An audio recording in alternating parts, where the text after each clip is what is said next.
Elsewhere, this is Undefeatable Twilight. I don't know if you can tell, but I am a bit wet at the moment because I just got back and it's raining outside.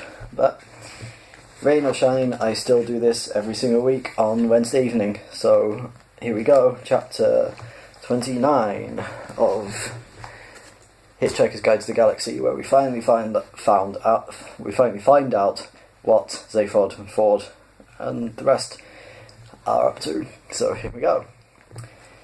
Zaphod, wake up. Hey, come on, wake up. Just let me stick to what I'm good at, yeah? Muttered Zaphod and rolled away from the voice back to sleep. Do you want me to kick you? Said Ford. Will it give you a lot of pleasure? Said Zaphod blearily. No, not me. So what's the point? Stop bugging me. Zaphod curled himself up. He got a double dose of the gas, said Trillian, looking down at him. 2 windpipes. Stop talking, said Zaphod. It's hard enough trying to sleep anyway. Ugh, what's the matter with the ground? It's all cool and hard.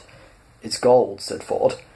With an amazingly balletic movement, Zaphod was standing and scanning the horizon, because that was how far the gold ground stretched in every direction, perfectly smooth and solid. It gleamed like... It's impossible to say what it gleamed like, because nothing in the universe gleams in quite the same way that a planet made of solid gold does. Who put all that there? Yelped Zaphod, goggle-eyed. Don't get excited, said Ford. It's only a catalogue. A who? A catalogue, said Trillian. An illusion. How can you say that? Cried Zaphod, falling to his hands and knees and staring at the ground. He poked it and prodded it. It was very heavy and very slightly soft. He could mark it with his fingernail. It was very yellow and very shiny, and when he breathed on it, his breath evaporated off it in that very peculiar and special way that breath evaporates off solid gold. Trillian and I came round a while ago, said Ford. We shouted and yelled till somebody came, and then carried on shouting and yelling till they got fed up and put us in their planet catalogue to keep us busy till they were ready to deal with us. This is all sensotape. Zaphod stared at him bitterly. Ah, shit, he said. You wake me up from my own perfectly good dream to show me somebody else's. He sat down in a huff. What's that series of valleys over there? He said. Hallmarks, said Ford. We had a look. We didn't wake you earlier, said Trillian. The last planet was knee-deep in fish. Fish? Some people like the oddest things. And before that, said Ford, we had platinum. Bit dull. We thought you'd like to see this one, though. Seas of light glared at them in one solid blaze wherever they looked. Very pretty, said Zaphod petulantly.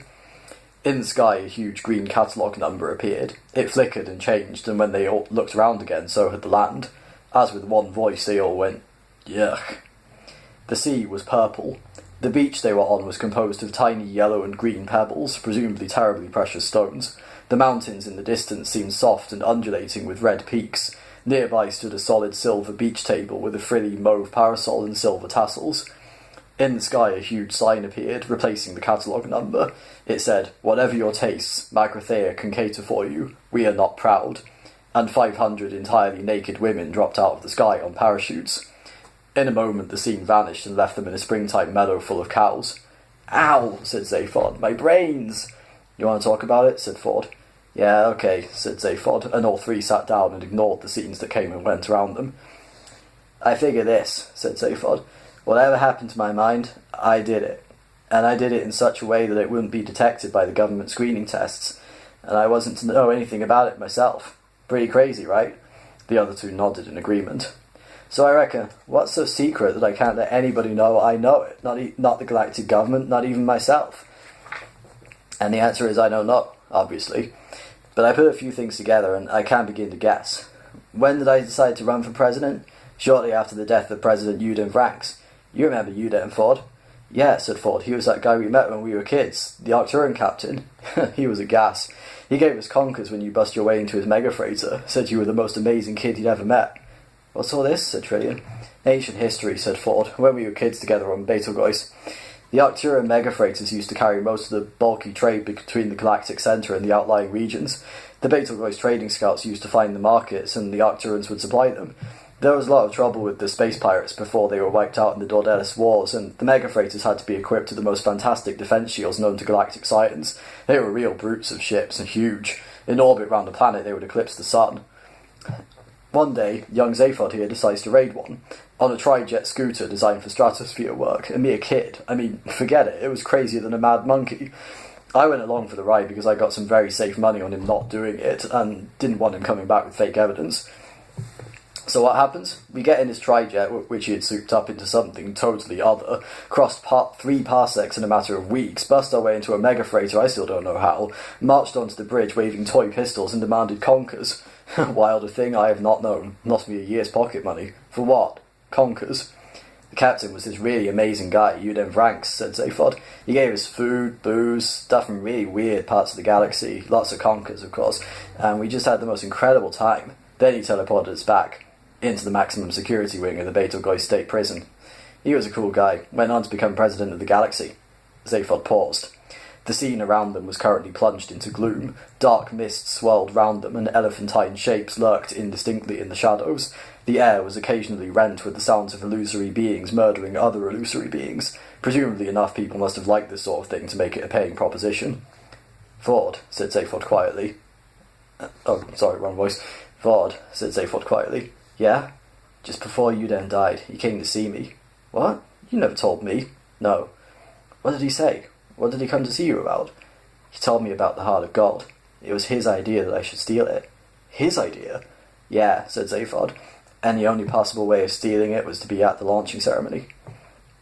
Ford gaped at him in astonishment for a moment, and then roared with laughter. Are you telling me, he said, that you set yourself up to become president of the galaxy just to steal that ship? That's it, said Zaphod with the sort of grin that would get most people locked away in a room with soft walls. But why, said Ford. What's so important about having it? Dunno, said Zaphod. I think if I'd consciously known what was so important about it and what I would need it for, it would have showed up on the brain screening tests and I would never have passed. I think you then told me a lot of things that are still locked away. So you think you went and mucked about inside your own brain as a result of Uden talking to you? He was a hell of a talker. Yeah, but Zaphod, old mate, you want to look after yourself, you know? Zaphod shrugged. I mean, don't you have any inkling of the reasons for all this? Asked Ford. Zaphod thought hard about this, and doubts seemed to cross his mind. No, he said at last. I don't seem to be letting myself into any of my secrets. Still, he added on further reflection, I can understand that. I wouldn't trust myself further than I could spit a rat. A moment later, the last planet in the catalogue vanished from beneath them, and the solid world resolved itself again. They were sitting in a plush waiting room full of glass-topped tables and design awards.